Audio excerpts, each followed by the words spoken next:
इसके कतरे कतरे करके फिर मैं अपनी बात शुरू करूंगा। आप सब भी इसको फाड़िए।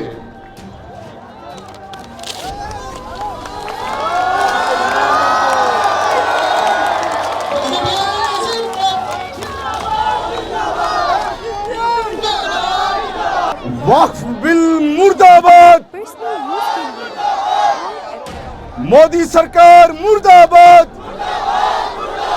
मोदी सरकार मुर्दाबाद, एसडीपीआई जिंदाबाद। संविधान ने आपको हक दिया है कि अगर आपके हक नहीं मिले तो ये सड़क को जाम कर दो, चाहे अपनी जाने दे दो, लेकिन अपने हक को मत खो। कहा है इन्नल्लाह ला युगय्यिरु मा बिकौमिन हत्ता युगय्यिरु मा बिअनफुसिहिम। अल्लाह ने कह दिया है आपसे और बताया है कि बेशक जब तक एक कौम खुद बदलने को तैयार नहीं है तो अल्लाह भी उसे नहीं बदलता। ये भारत का मुसलमान ये नहीं जान रहा है कि जितने हक हुकूक मोदी को हैं, योगी को हैं, वो तमाम अब्दुल्ला को, तमाम मोहम्मद शफी को, नदीम को, सबको हैं। ये सारे जहां से अच्छा हिंदोसिता हमारा, हम बुलबुले हैं इसकी, ये गुलसिता हमारा। अकल है नहीं, पढ़े लिखे हैं नहीं, उड़ जाके बाहर आ गए। तो मैंने एक बात कही है यहां से कि नंबर एक, ये जितनी पुलिस भर्ती हुई है, क्या इनका एग्जाम किसी एमएलए और एमपी ने दिया? इनका पेपर किसी एमएलए एमपी ने भरा? अरे भाइयों, तुम अपनी मेहनत से आए हो, इनकी गुलामी मत करो। अगर गड़बड़ करते हैं तो लट बजाओ, वो बाबा हो कि आबा हो। अस्सलामु अलैकुम व रहमतुल्लाहि व बरकातहू। आदाब।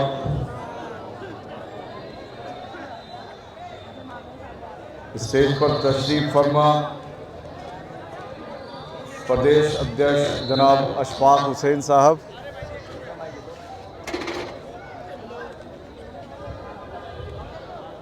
और India general secretary Yasmin Farooqui साहिबा,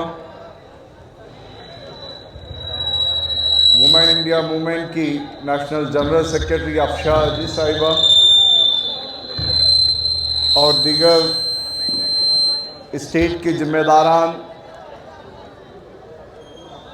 वाइस प्रेसिडेंट जनाब डॉक्टर शाहबुद्दीन साहब, स्टेट कमेटी लीडर्स, मेरे सामने खड़ी मेरी बहन फरीदा सैयद जो state president women India movement की, मिसिज़ मेहरुन्निसा खान साहिबा जो पूर्व में राष्ट्रीय अध्यक्ष वुमेन इंडिया मूवमेंट रही और सोशल डेमोक्रेटिक की फाउंडेशन से एक one of the founder member हैं हमारी मिसिज़ खान साहिबा, जिला अध्यक्ष जफर अहमद साहब, और मेरे सामने बैठी मेरी बहनें, मेरी माएँ, मेरे भाइयों, बुजुर्गों, दोस्तों।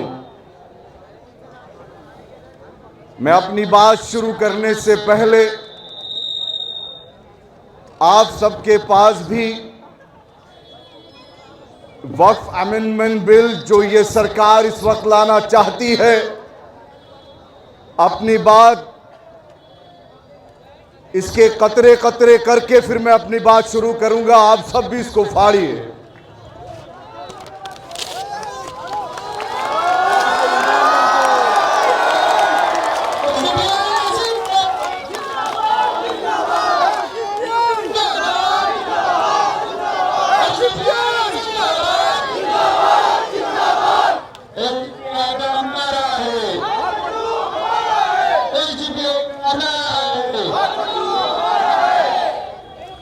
ये बिल जो हमारे सामने अभी कचरा है, इंशाल्लाह हमारा ये जो कचरा है ये हमारे वॉलंटियर्स पूरा साफ करेंगे। ये कचरा कचरा ही रहेगा। ये अमेंडमेंट हम लोग नहीं होने देंगे। क्या भाइयों और बहनों, आपको ये मालूम है, अभी आपको ये मालूम है, हेलो, मेरी आवाज आ रही है? अभी आएगी इंशाल्लाह, बिना माइक के भी आना शुरू हो जाएगी। आज जो ये फांसीवादी सरकार पूरे देश के सामने सबसे बड़ा मुद्दा वक्फ अमेंडमेंट बिल, वक्फ संशोधन बिल के रूप में आप सबके सामने लेकर आई है, क्या आप जानते हैं कि जब भी इनको अपना फेल्योर, जब भी इनका अपना फेल्योर छुपाना होता है तो देश के मुसलमानों को टारगेट करते हैं। क्या आपको मालूम है देश के असल मुद्दे क्या हैं? और मैं ये देश के असल मुद्दे मेरे साथ में रह रहे पुलिस थाना भट्टा बस्ती के उन भाइयों को भी और मेरे देश में रहने वाले तमाम उन हिंदू भाइयों को भी, उन भारतीय शहरियों को भी बताना चाहता हूं कि मेरे भाइयों और मेरी बहनों, ये देश विभिन्नता में एकता का देश है। ये देश एक जाति, एक धर्म, एक समाज से कभी नहीं चल सकता। ये देश एक रंग से कभी नहीं चल सकता। ये देश सब रंग का देश है। अगर कभी बाहर देखी हो, अगर कभी बाग देखा हो, तो किसी बाग में सिर्फ एक फूल नहीं, एक रंग नहीं, तमाम रंग होते हैं।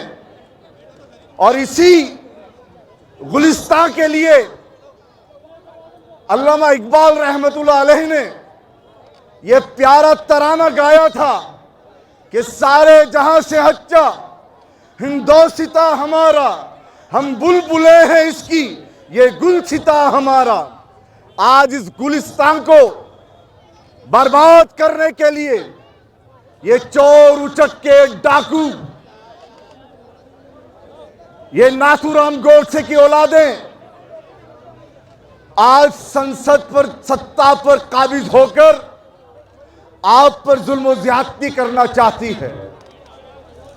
लेकिन भाइयों और बहनों और खास तौर पर मुसलमानों, आप इस बात को अपने जहन को खोलकर कानों और सीनों के साथ पेवश करके जाइए कि आप उन बुजुर्गों की औलाद हैं जिन्होंने जंग आजादी के लिए शहादतें दी हैं। आप कभी भी बुज़दिल नहीं थे, आप कभी भी, ये कौम कभी बुज़दिल नहीं थी। वक्फ बिल मुर्दाबाद, मोदी सरकार मुर्दाबाद, मोदी सरकार मुर्दाबाद, एसडीपीआई जिंदाबाद। तो मेरे भाइयों, जो देश के मेन मुद्दे हैं,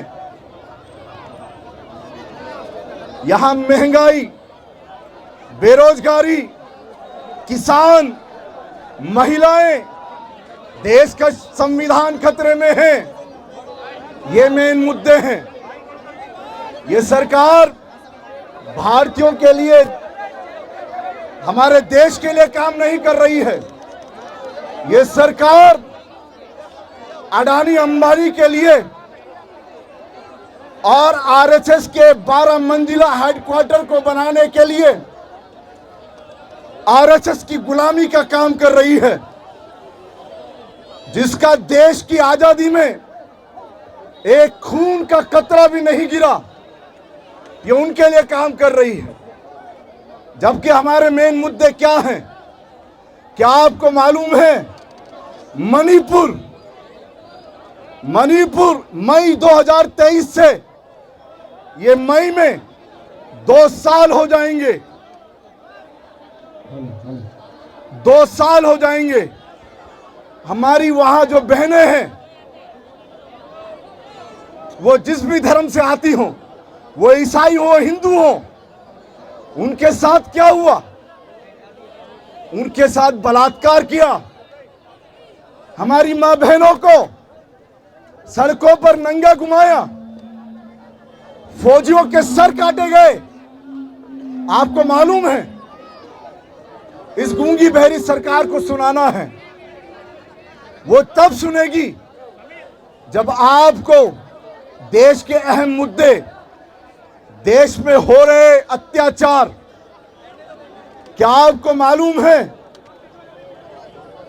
आज भी मणिपुर में अब जाकर राष्ट्रपति शासन लागू किया है? मतलब आज 2 साल के अंदर भी मणिपुर शांत नहीं हुआ। मणिपुर के अंदर वहां बच्चों के साथ, महिलाओं के साथ, बुजुर्गों के साथ क्या हुआ, वह आपको जानना चाहिए। इस देश में जहां भी जिन भी लोगों पर अत्याचार होता है, वो कोई भी जाति धर्म के लोग हों,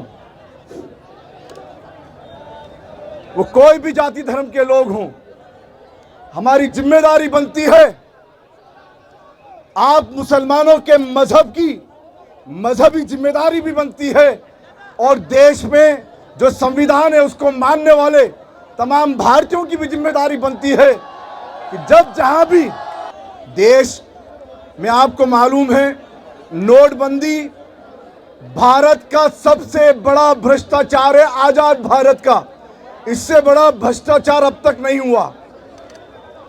किसानों ने कितने सैकड़ों किसानों ने अपनी जानें दी हैं, और आज भी सिंधु बॉर्डर पर बैठकर अपनी लड़ाई लड़ रहे हैं, लेकिन उनको इंसाफ नहीं मिला। हमारी बहनों की, यही आज उदयपुर का वाकया है, पास के उत्तर प्रदेश के अंदर आज भी महिलाओं के साथ बलात्कार हो रहा है, लेकिन यह मुद्दा बड़ा मुद्दा नहीं है। क्यों?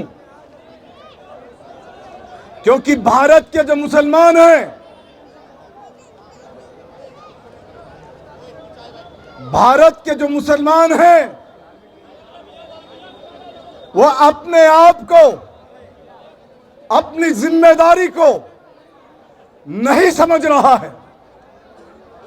ये भारत का मुसलमान ये नहीं जान रहा है कि जितने हक हुकूक मोदी को हैं, योगी को हैं, वो तमाम अब्दुल्ला को, तमाम मोहम्मद शफी को, नदीम को, सबको हैं, मेरी बहनों को भी हैं। अभी तक एक संविधान है, एक संविधान है। फिर क्या है कि आप लोग, आपके मोहल्ले, आपकी बस्तियां गंदी पड़ी हैं। क्या बात है कि आपको अच्छी शिक्षा नहीं है? क्या बात है कि आपके लिए अच्छे हॉस्पिटल नहीं है, अच्छी यूनिवर्सिटी नहीं है? क्या बात है? क्योंकि आज का मुसलमान अपनी जिम्मेदारी को हाथ में लेने के लिए तैयार नहीं है। मुसलमान को यह याद होना चाहिए कि वहां सत्ता में पहुंचने का हक सिर्फ मोदी को ही नहीं, आपको भी है। और जब जालिम और शैतान लोग आप पर शासन करेंगे, हुकूमत करेंगे, तो क्या जालिम बादशाह से, जालिमों से क्या उम्मीद करेंगे आप? क्योंकि वो नफरत की बुनियाद पर वहां पहुंचे हैं, और उन्हें मालूम यह पड़ा कि एक कौम जो कि सियासी तौर पर बहुसंख्यक है। क्या आपको मालूम है, ए मुसलमानों, मेरी बात सुनो, क्या आपको मालूम है कि आप इंडिया में माइनॉरिटी नहीं है, अल्पसंख्यक नहीं है।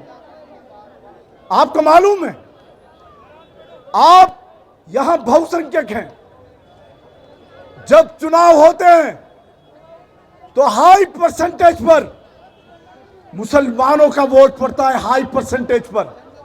आज भी गोदी मीडिया आपके बारे में जिक्र करता है कि एक वोट है जो डायरेक्ट पड़ता है, लेकिन मुसलमानों को खुद याद नहीं है।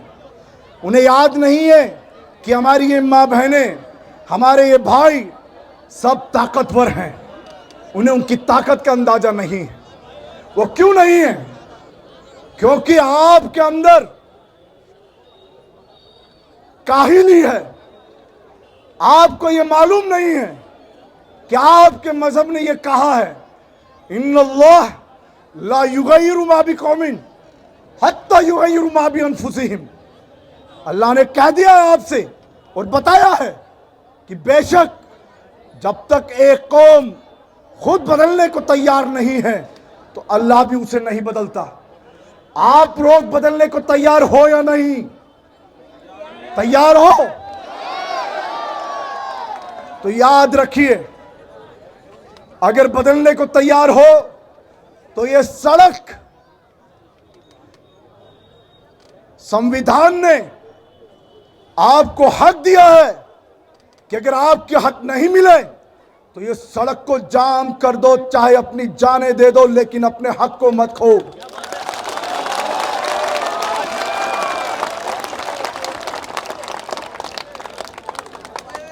इसलिए आप लोग दो काम करना पड़ेगा। आपको आपके हक मालूम करने पड़ेंगे और अपने हक की लड़ाई के लिए मैदान में आना पड़ेगा। और साथ ही साथ आपका एक मजहबी फरीज़ा यह भी है कि हर मुसलमान इंसानियत के लिए जीता है, इंसानियत के लिए। कोई भी इंसान, उसकी कोई भी जाति हो, कोई भी धर्म हो, अगर उस पर जुल्म होता है, अगर उस पर जुल्म होता है, अन्याय होता है, तो ये मुसलमान अहद करे कि ना वो सिर्फ अपने हक के लिए बल्कि तमाम उन मजलूमों के हक के लिए भी खड़ा होगा, उनकी भी लड़ाई लड़ेगा इंशाअल्लाह। और रही बात जो आज अहम मौजू, जो वक्फ का मौजू है, वक्फ क्या है? अल्लाह के रसूल सल्लल्लाहु अलैहि वसल्लम के वक्त में हजरत उस्मान गनी रज़ियल्लाहु ताला अन्हु ने सबसे पहला कुआं वहां की आवाम के लिए वक्फ किया, वहां के सोशल कॉज के लिए। और साथ ही साथ हजरत उमर रज़ियल्लाहु ताला अन्हु, जिनको जमीन तोहफे में दी, उन्होंने उस जमीन को वक्फ किया और रसूलुल्लाह सल्लल्लाहु अलैहि वसल्लम से पूछा कि वक्फ करने से पहले कि मैं यह जमीन यहां की कौम के लिए, आवाम के लिए, उनके फलाह के लिए मैं देना चाहता हूं, उसका मसला क्या है? मैं आपको शॉर्ट में बात कर रहा हूं। आप सल्लल्लाहु अलैहि वसल्लम ने फरमाया, आप सल्लल्लाहु अलैहि वसल्लम की बात क्या है? अल्लाह की बात है। और अल्लाह की बात के लिए, रसूलुल्लाह सल्लल्लाहु अलैहि वसल्लम की इज्जत के लिए हमारी जान कुर्बान, हमारे बच्चे कुर्बान, हमारे माँ बाप कुर्बान। अल्हम्दुलिल्लाह। और ये वक्फ जब वक्फ किया तो अल्लाह के रसूल सल्लल्लाहु अलैहि वसल्लम ने फरमाया कि जो एक बार फी सबीलिल्लाह जो भी चीज दे दी जाए, वक्फ कर दी जाए, वो कयामत तक वक्फ रहेगी इंशाअल्लाह। ये मेरी बात नहीं है, नबी की बात है। ये नबी की बात है। आप सोचिए कि 2025 में आज हम किस मौजू पर बात कर रहे हैं। क्या आपको मालूम है इन अंग्रेजों से लड़ाई लेने वाले कौन लोग थे? तादाद में मुसलमानों की कमी नहीं थी, परसेंटेज में सबसे ज्यादा थे मुसलमान। और मुसलमानों में भी उलेमा, जो उलेमा यहां बैठे हैं, जंग आजादी में अपनी शहादतें दिए हैं। उन अंग्रेजों ने भी 1923 में और 1934 में, जब देश आजाद भी नहीं हुआ, और 1923 के अंदर वक्फ के लिए इंतजाम किए कि जितनी भी मुसलमानों की मिल्कियत है, वक्फ प्रॉपर्टी है, उनकी हिफाजत के लिए, उनकी बाड़ाबंदी करने के लिए, उनके इस्तेमाल के लिए ब्रिटिश हुकूमत 1923 और 34 में यह फैसला किए कि मुसलमानों की प्रॉपर्टी को कोई भी टच नहीं कर सकता। कौन? ब्रिटिश, जिनको हम भगाए, नाइंसाफी के खिलाफ लड़ के हम भगाए। और उसके बाद हमारे आजाद देश के अंदर 1954 के अंदर, 1954 के अंदर स्टेट वक्फ बोर्ड बना दिए गए। और स्टेट वक्फ बोर्ड के अंदर यह कह दिया गया कि तमाम राज्यों के अंदर जितनी भी मुसलमानों की मिल्कियत है, मस्जिदें हैं, दरगाहें हैं, कब्रिस्तान हैं, उन सब की हिफाजत का इंतजाम किया जाए।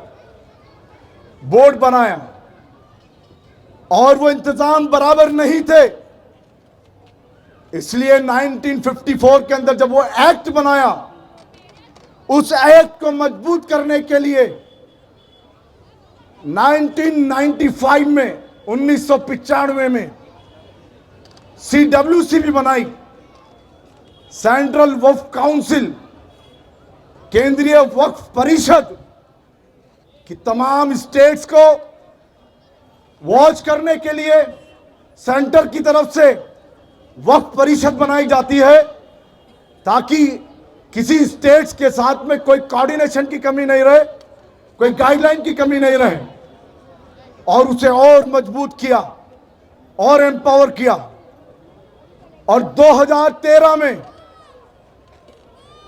ये बाबू मोशाय जो भी आया है 2014 में, उसके पहले ही 2013 में संशोधन बिल फिर पेश किया और 2013 के अंदर वक्फ एक्ट को और मजबूत कर दिया गया। वक्फ ट्रिब्यूनल बना दी गई। वक्फ ट्रिब्यूनल मतलब वक्फ अदालत। वक्फ अदालतें अपनी अपनी मिल्कियत के बारे में कोई कब्जा किया है तो उसे मजबूत बनाया। उसके बाद कौन सा संशोधन लाना चाहते हैं? ये कौन सा संशोधन लाना चाहते हैं?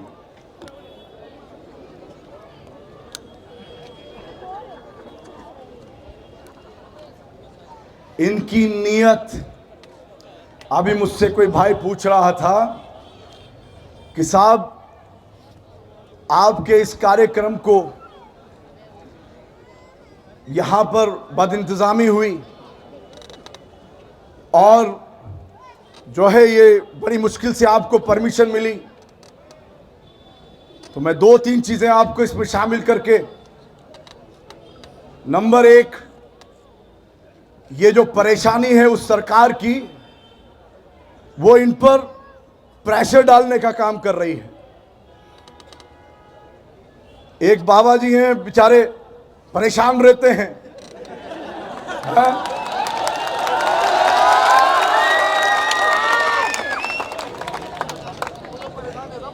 अकल है नहीं, पढ़े लिखे हैं नहीं, उठ जाके बाहर आ गए। तो मैंने एक बात कही है यहां से कि नंबर एक, ये जितनी पुलिस भर्ती हुई है, क्या इनका एग्जाम किसी एमएलए और एमपी ने दिया? इनका पेपर किसी एमएलए एमपी ने भरा? अरे भाइयों, तुम अपनी मेहनत से आए हो, इनकी गुलामी मत करो। अगर गड़बड़ करते हैं तो लट बजाओ, वो बाबा हो कि आबा हो।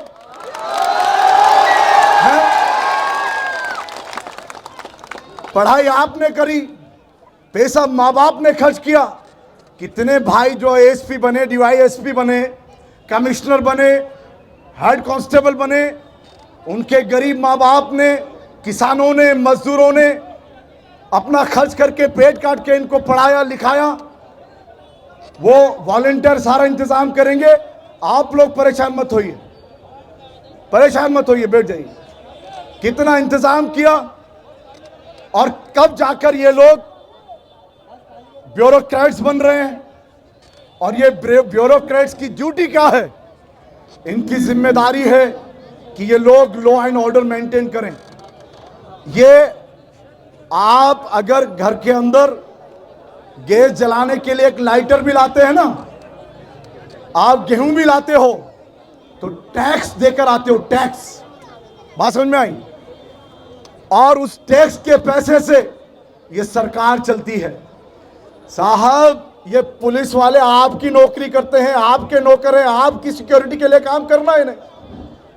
इनकी जिम्मेदारी है कि ये आपकी सिक्योरिटी करें, आपके लिए आगे आए, ना कि किसी और के लिए आगे आए।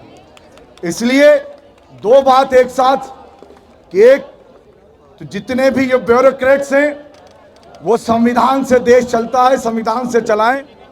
और जो लोग इस तरह की बात कर रहे हैं और जो लोग आतंकवादी हैं, अलग अलग राष्ट्र की मांग कर रहे हैं, क्योंकि इस देश में संविधान ने नाम दिया है इस देश को इंडिया, इट्स कॉल्ड भारत। क्या है इसका नाम? India, it's called Bharat. ये दो नाम हैं, इंडिया और भारत। अगर कोई हिंदू राष्ट्र की बात कर रहा है वो आतंकवादी है, जेल में डालो साले को, जेल में डालो साले को। ये कोई अलग धर्म का राष्ट्र नहीं बन सकता। ये देश सांप्रदायिकता से नहीं, आपसी भाईचारे से चलता है और आपसी भाईचारे से चलेगा। अगर इसके आपसी भाईचारे को बिगाड़ने की कोशिश की तो social democratic party of India सड़कों पे उतरकर यहाँ के गंगा जमनी तहजीब को और यहाँ के संविधान को बचाने की हमेशा हमेशा लड़ाई लड़ेगी इंशाल्लाह। तो मैं मुसलमानों से जो बात कह रहा था कि जो वक्फ है और वक्फ का जो मैंने आपको मामला बताया कि ये मिल्कियत आपकी है और आपको बचानी है, तो जो ये सत्ता है ये आपका। जब तक आप लोग अपने हक के लिए आगे नहीं आएंगे, ये इसी तरीके से नए नए बिल आएगी, आपको कभी मदरसों में उलझाएगी, कभी ट्रिपल तलाक में उलझाएगी, कभी हिजाब में उलझाएगी, कभी लव जिहाद में उलझाएगी, कभी यूनिफॉर्म सिविल कोड यूसीसी में उलझाएगी, कभी मदरसा बोर्ड के बारे में आपको उलझाएगी। और ये उलझाती रहेगी। क्यों? क्योंकि ये कौम घर में सोती है। आज के बाद घर में सोओगे क्या? आपके ऊपर कोई हमला होगा तो? अगर आपके कोई भी संवैधानिक हुकूक पर कोई भी गलत बिल लाने की कोशिश करते हैं, जान दे देना, अपना हक मत देना। जान दे देना, अपना हक मत देना। ये देश संविधान से चलेगा, किसी अपनी क्या है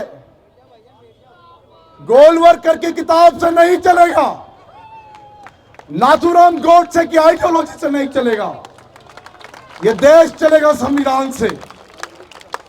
और यहां के संविधान और आजादी को बचाने के लिए अपने आप को बचाओ, और अपने आप को बचाने के लिए अपनी जमीनों की, अपने मजहब की। लास्ट एक बात, हम हमारे देश को धर्मनिरपेक्ष देश बोलते हैं कि नहीं? धर्मनिरपेक्ष देश है। धर्मनिरपेक्षता क्या होती है मैं आपको समझाता हूं।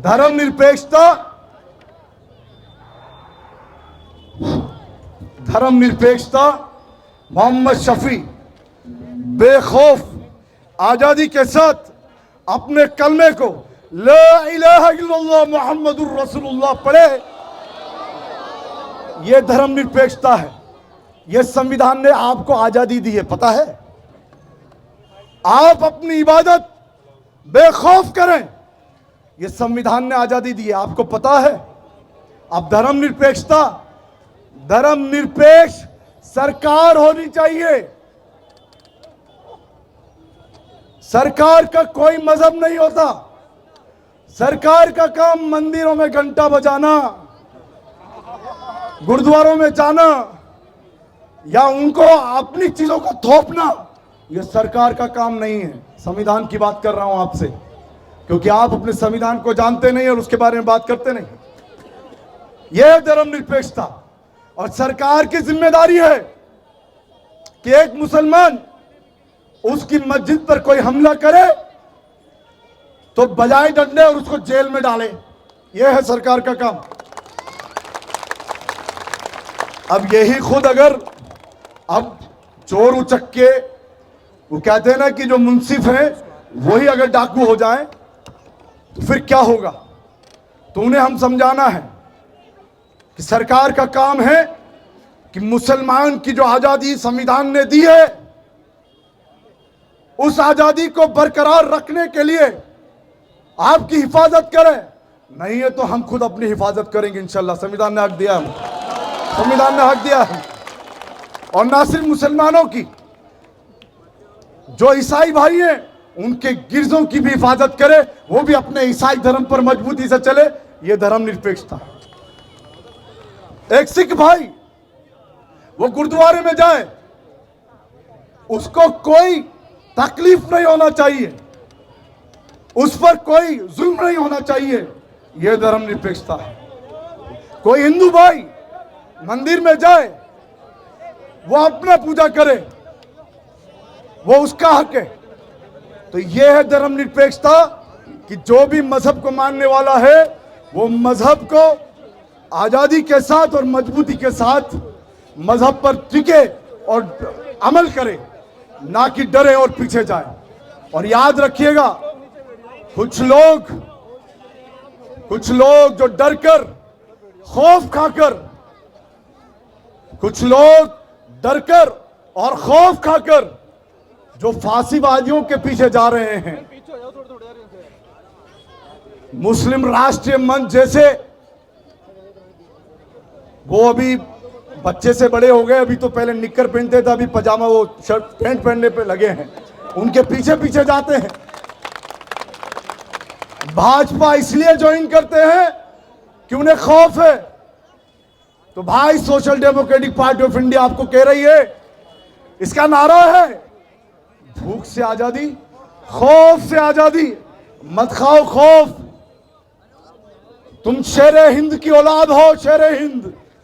शेरे हिंद टीपू सुल्तान रहमतुल्लाह अलैह, जिन्होंने कहा था, शेरे हिंद टीपू सुल्तान रहमतुल्लाह अलैह ने क्या कहा कि 100 दिन की गीदड़ की मौत से 1 दिन की शेर की मौत बेहतर है। अल्हम्दुलिल्लाह, शहादत की मौत बेहतर है अल्हम्दुलिल्लाह।